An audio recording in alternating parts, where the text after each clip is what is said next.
bismillahi rahmaani rahim alhamdulilah wasalaatu wasalaamu ala rasulillah sayidina muhammadin wa ala alihi wa sahbihi wa wala mbokki jullit yi ñu ngi leen nuyu baax leen ziar leen ndokkeel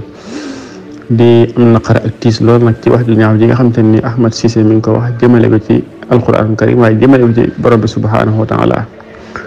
lislaam nag moom lu waaye def rek am na lu mu ci àtte dañ leeral àtte bi lislaam ci moom bu ñu waxee yi mu wax ba pare li mu wax duñ ci jaaraat ndax ëpp naa jaaraat ndax ñaaw gi ñaaw ak bon gi bon dem bay àgg ci ne suñu borom doon wax lu amut loolu dafa yées te musiba la ndax wax jooju am na ñu ko waxoon waaye ñi ko waxoon sax yéefar yu màkk yi ko waxoon sax ñoo ko gën a néew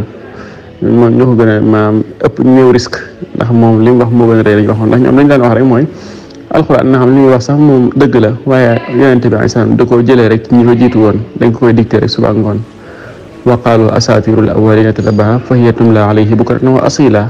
nii daal mythologie yu jiitu mythe yu jiitu yi la woon rek yonente bi alayhi salaam day dem ñu koy wax mu ñëw di ko révélé waat di ko waaye teewul alxuraan daf ko weddi carrément saxal ni yonente bi alayhi salaam dañ ko wax yu lii waaye daal li mu wax métti na daal ci xol métti na lool day métti loo xam sax loo ci wax waaye ñoo xam ni maanaam nit bu moytul aw làmmiñam dana dem ba wax loo xam te ni mooy tax lu mu jëfati ci lu baax suñu borom du ko nangooti comme ni ko yonent bi alayhi salaam waxee wa innal mar'a la yatakallamu bi kalimatin wax waat boo xam te ni dina tax suñu borom yóbbu la ci sawara sa gën a sori loo waxati wala loo defati suñu borom du ko nangooti maa ngi koy moytu lool nag mu tàbbi ci loolu maa ngi koy war nag ci mu tuubaat duggaat ci lislaam ndax kàddu yooyu bu fekkee mi ngi ànd ak xelam te mandiwut te xelam nekk fi carrément te amut ay lënt ci boppam na xam ne kàddu yooyu génne ko ci lislaam faaw mu tuubaat duggaat ci lislaam su boobaa faaw mu tuubaat duggaat ci lislaam ndax jëmmi suñu borom ku ko ŋàññi rek da nga génne ci lislaam ku ŋàññi alxuraan da nga génne ci lislaam alxuraan ak yàlla ku leen ŋàññi rek da ngay génne ci lislaam kooku moom surtout jëmmi suñu borom ji kon ñu ngi koy waxaat mu dellusiwaat ci lislaam te xam ne li mu def ni lu rëy la topp nit ñi rek ñu lay wax rek ak di la jay rek tax ngay wax ba songu jëmmi suñu borom ji képp ku ma song yàlla rek alku nga fa axadahu llahu nakaala al axirati wal ula ñu laaj firawna nakaala al axirati wal ula goo yàlla jàppe woon ba tax mu ne wa yawma taqumu saa'atu adxilu ala firawna ashadda al azab googu na xam ne loola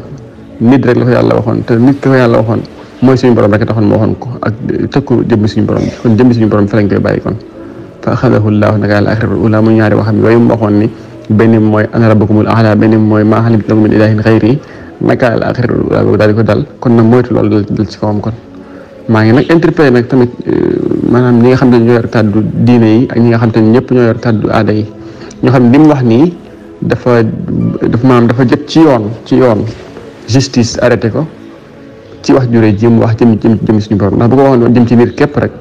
maanaam nit ko am na droit porter plainte kon nag maa ngi woo mboolem association islamique yi ñu tolluwaama ñoom ñëpp àndandoo def seen plainte contre ko bu fekkee maanaam génnu ci lii mbaa mu tuubal suñu borom mu seddu ci asalaamaaleykum wa rahmatulah